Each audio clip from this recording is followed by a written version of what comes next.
Hi, it's Chris Watkin here, and I'm joined by Susan Gregory, well-known estate agent from London, and just literally in the last couple of weeks taken a job on as divisional sales director for the dreaded purple bricks. Bless you. So you've seen it from both sides. Right. I hope the new job's going well, by the way. The question I want to ask you is this.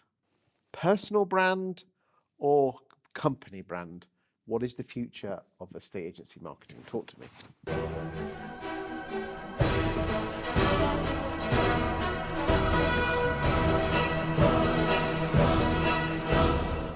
So I think it's both. And I've been really interested in the last couple of years watching how it's all evolved. So I've worked for big corporates, I've worked for small independents, I've worked for EXP, I've had my own brand. So I've kind of seen as much of it as I think is out there to see. The balance for me is actually having a personal brand supported by a larger brand. I agree with you.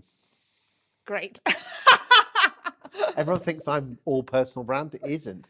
If you can have a personal brand within a brand, you get the sum of the parts is greater. You get the sum of the parts, and also if you're looking at a career with it as well, you know, at what point does your personal brand become unsustainable? That's a really interesting one for me as well. And then you're bringing other people in. Well, that's no longer your personal brand. It's interesting. I would actually say at this moment in time that the balance between company brand and personal brand in the UK is 95% company brand, 5% personal brand.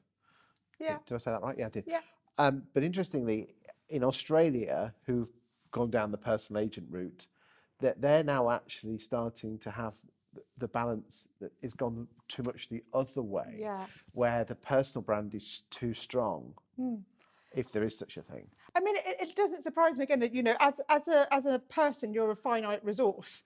You need the support. If you want to, you know, if you can manage 10 properties at a time, great, and that's all you ever want to do, personal brand might work for you. If you actually want to grow, develop, do different things, you need to be part of a large organisation. But that personal brand is so valuable, and I think that comes through in everything. Having personal integrity as a leader, as a manager, as a valuer is so important. I personally hate the phrase personal brand. I like to use the word reputation. Through your learnings of being both a personal agent, independent, corporate, what advice would you give to someone today about trying to make the first step on trying to grow their personal brand? So, I mean, you're a great advocate for this. Social media, videos, get your name out there, get your presence out in your community. It's absolutely vital. Any old video?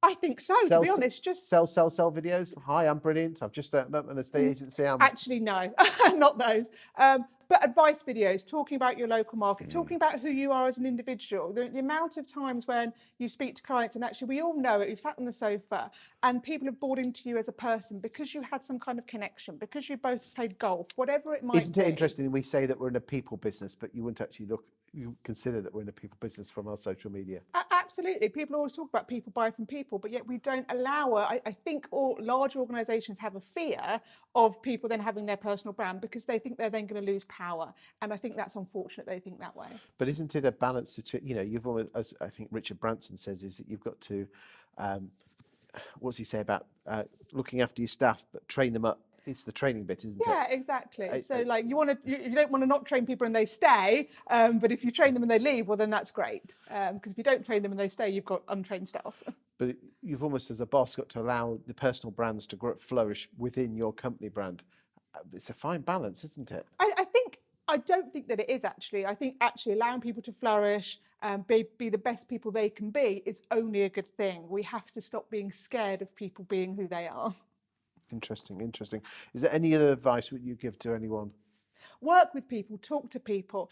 I've seen for the last few years some really great collaborations and learning. You know, don't keep yourselves just stuck in your own corporate brand or your own personal brand. As an industry, we have so much information resource, great talent. Just talk to people. Thank you for your time today, Susan. Pleasure.